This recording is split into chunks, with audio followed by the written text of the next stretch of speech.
કોંગ્રેસના પૂર્વ ધારાસભ્ય પ્રતાપ દુધાત કે જેમણે રસ્તો બનાવવાની માંગને વધુ ઉગ્ર બનાવી. રસ્તા ઉપર કોંગ્રેસના પૂર્વ ધારાસભ્ય પ્રતાપ દુધાત બેઠા, સાથે ગ્રામજનો પણ હાજર રહ્યા. પહેલા રામધૂન બોલાવી, ત્યારબાદ સત્યનારાયણની કથા પણ કરી. નવતર વિરોધના દ્રશ્યો અમરેલીના સાવરકુંડલા તાલુકાના ધાર અને પિયાવા ગામ વચ્ચેના છે.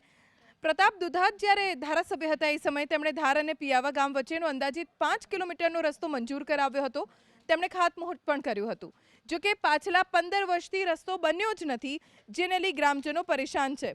રસ્તો એટલો ખરાબ છે કે અવારનવાર અકસ્માત થાય છે. 2 વ્હીલર પર પસાર થતા ગ્રામજનો અકસ્માતનો ભોગ બની ચૂક્યા છે. આખરે ગ્રામજનોની ધીરજ ખૂટી અને તેમના સમર્થનમાં આગળ આવ્યા પૂર્વ ધારાસભ્ય અને અમરેલી જિલ્લા કોંગ્રેસ પ્રમુખ પ્રતાપ દુધાતે ગ્રામજનો સાથે મળી રસ્તા પર જ સત્યનારાયણની કથા યોજી સરકારને જગાડવાનો પ્રયાસ કર્યો. ત્યાંથી ધાર સુધી 5 કિલોમીટર અંદાજિત છે, પણ 2 વર્ષથી ખૂબ એક પણ ડામર જેવી પરિસ્થિતિ આમાં દેખાતી નહીં હોય. તમે ધારથી પિયાવા સુધી જોઈ લો તો.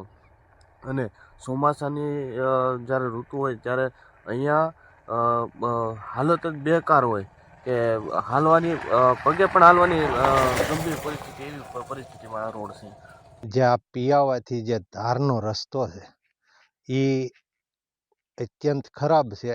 કારણ કે અમારે 5-6 ગામને એવું લાગે છે કે અમરેલી જવું હોય તો એકદમ શોર્ટકટ રસ્તો પડે છે, અને એ રસ્તો એટલો ખરાબ છે કે એમાં ગમે તેવી હાલાકીમાં ગાડી ગમે ત્યાં ફસાઈ જાય એવો રસ્તો છે. ધારથી પિયાવા રોડ જાતો તો હું, અને મારા પગ ભાંગ્યો છે. 2 જણા હતા અમે, અને પગ ભાંગ્યા. એક દવાખાનામાં છે ને એક હું અહીંયા મને લાવ્યા છે, બરાબર. અને પ્રતાપભાઈને વખતમાં આ રોડ મંજૂર થયેલા હતા. હજી 2 વર્ષ થયા તોય હજી કાંઈ થયું નથી. ટેન્ડર ક્યારે થયું એ પણ જવાબ આપે, કામ પૂર્ણ થયું એ પણ જવાબ આપે. અમે તો એને જગાડવાનું કામ કર્યું. ગતિશીલ ગુજરાતની અંદર અમારા વિસ્તારના આવેલા કામો પૂર્ણ કરો તો પણ ઘણું બધું સારું થઈ શકશે. માટે સત્યનારાયણ ભગવાનની કથા બેસાડી અને ધર્મના નામે છૂટાયેલી આ સરકાર પ્રજા ત્રાહિમામ છે, ત્યારે મારી જવાબદારી નિભાવી રહ્યો છું.